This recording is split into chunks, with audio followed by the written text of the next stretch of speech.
The FSU Tallahassee Police Department was asked to take lead on this, so we will be the lead for this investigation in both the officer involved shooting portion of this as well as the homicide portion of this.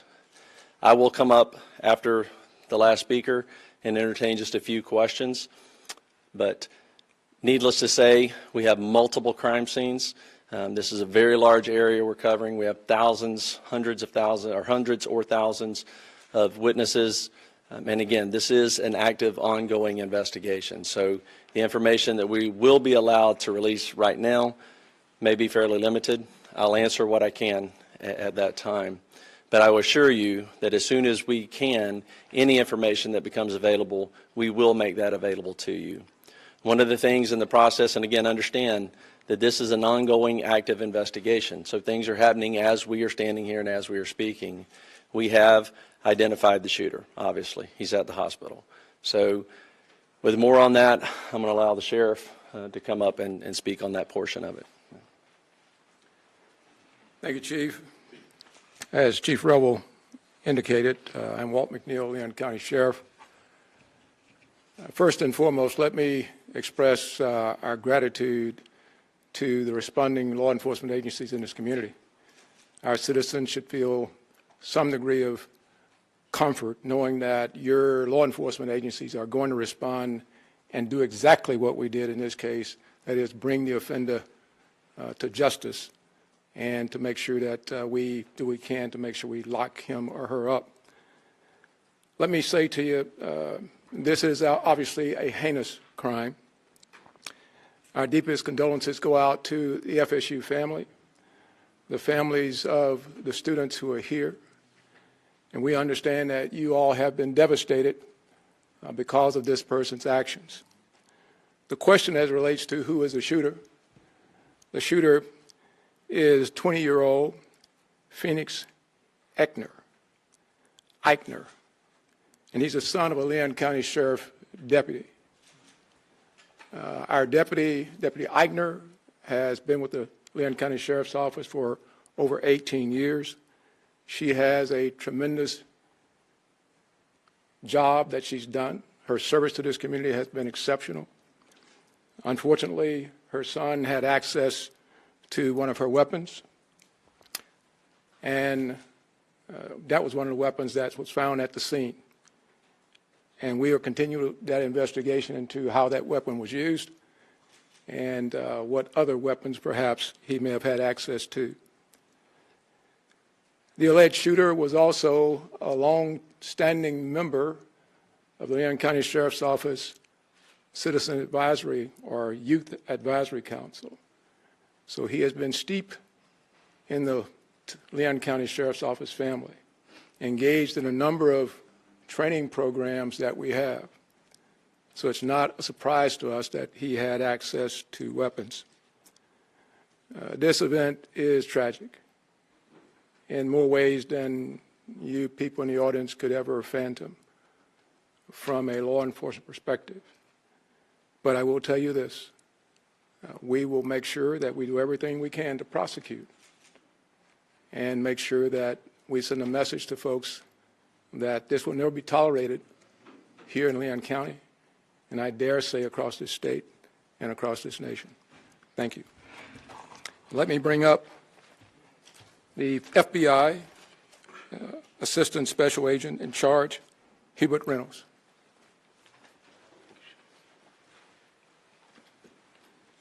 Good afternoon. My name is Hubert Reynolds, and I'm the Acting Special Agent in charge of the Jacksonville Field Office. I want to echo those standing with me what a horrific crime this is, and we stand with you fully. We have an office here in Tallahassee, and we are fully engaged with providing any resources that we can bring to bear to help with this investigation moving forward. We've established a digital tips media line where you can upload photos, videos prior to and during the incident. If you were there from social media, please upload all of that. I will give you now the website address. You can upload any tips to www.fbi.gov/FSU shooting. Again, that's www.fbi.gov/FSU shooting. I want to assure you that we are going to bring every available resource to be able to help the community and the local people here. Thank you.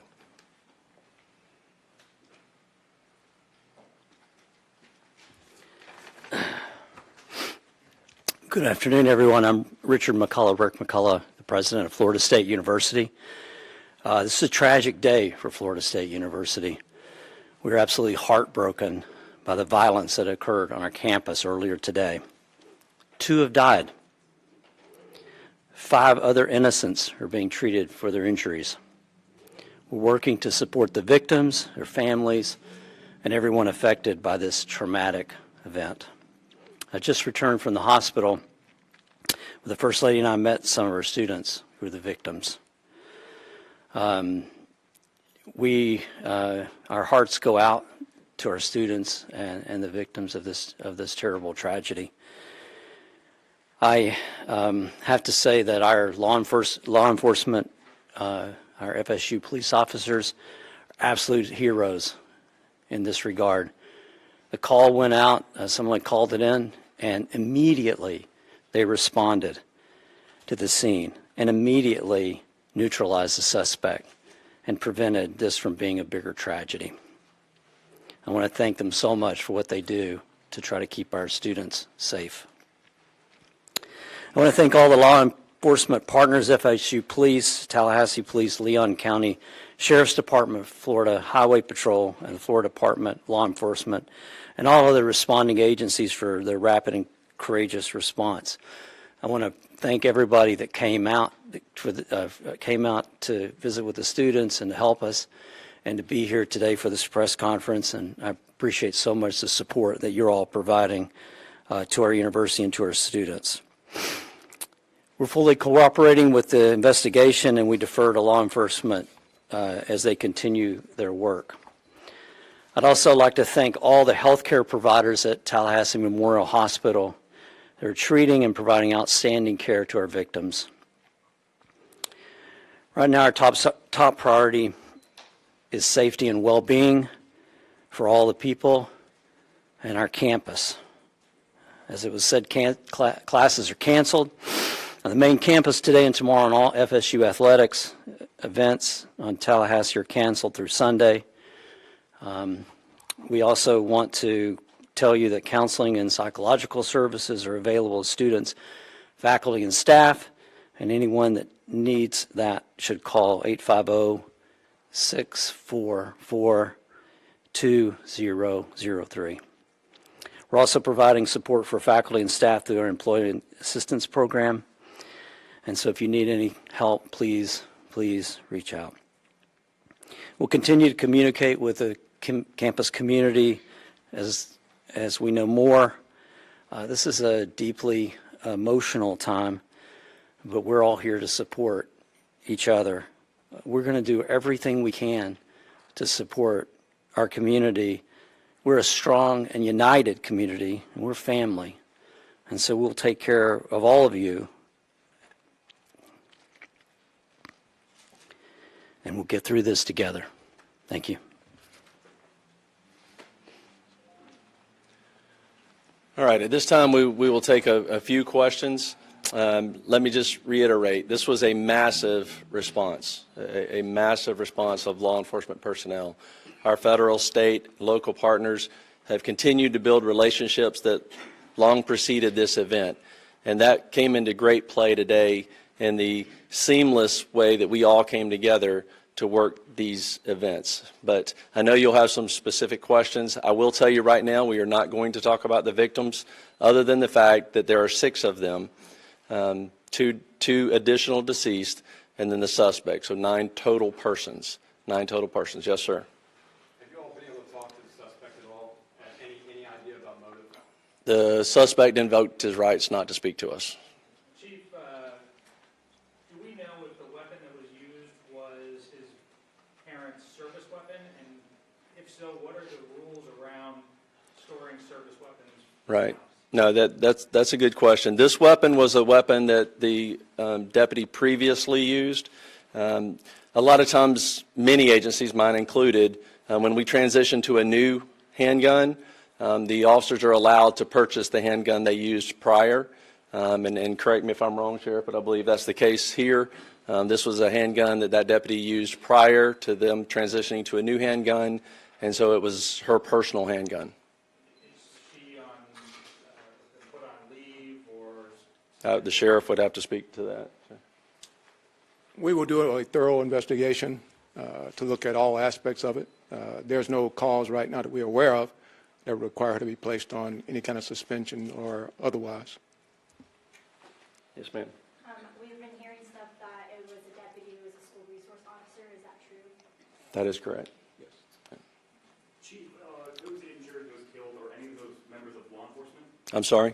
Anyone who died in the shooting or was injured in the shooting, were any of them members of law enforcement, whether it be the... No, they were not. They were not. Yes, sir. When law enforcement arrived, did the suspects engage with them, or did he surrender immediately? No, they challenged him and ended up shooting. He did not comply with commands and was shot. Did he fire officers? I do not believe he fired at officers. We've heard that Phoenix may be autistic. Are you able to confirm that detail? I do not have that detail. Is there an ID of the victims yet?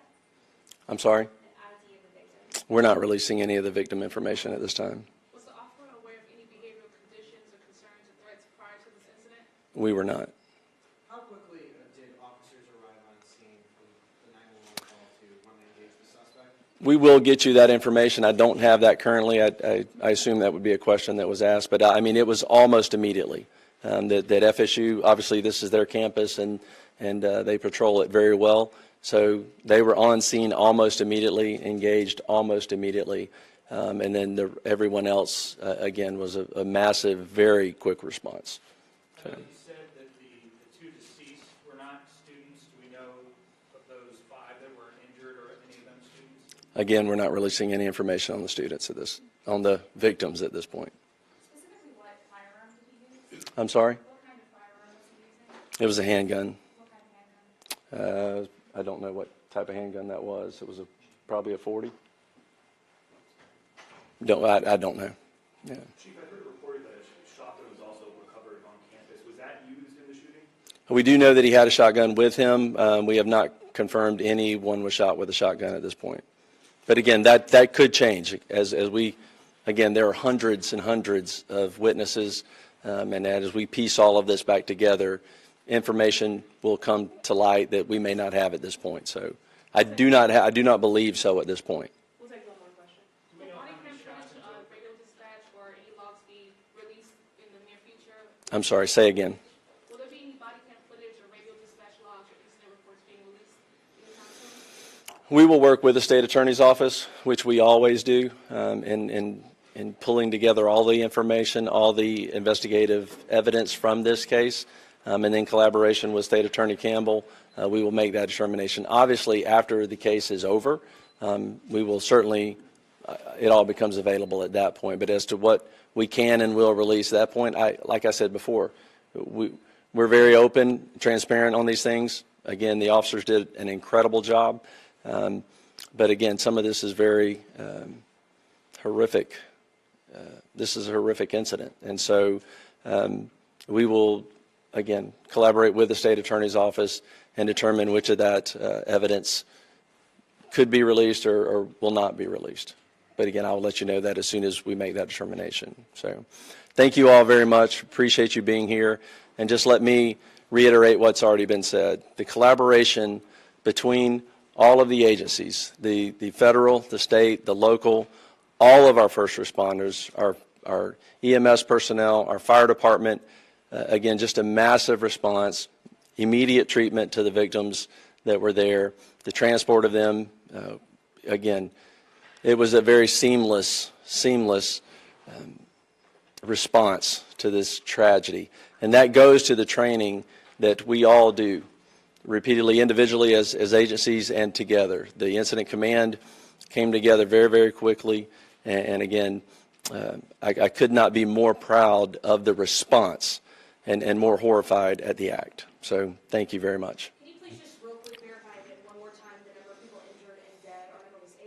I heard you say 9. Sure. Total number of 9. That includes the suspect. So there are 6 victims that are injured, 2 victims that are dead, and one suspect. And that's let me just reiterate this because I'm not sure we said this.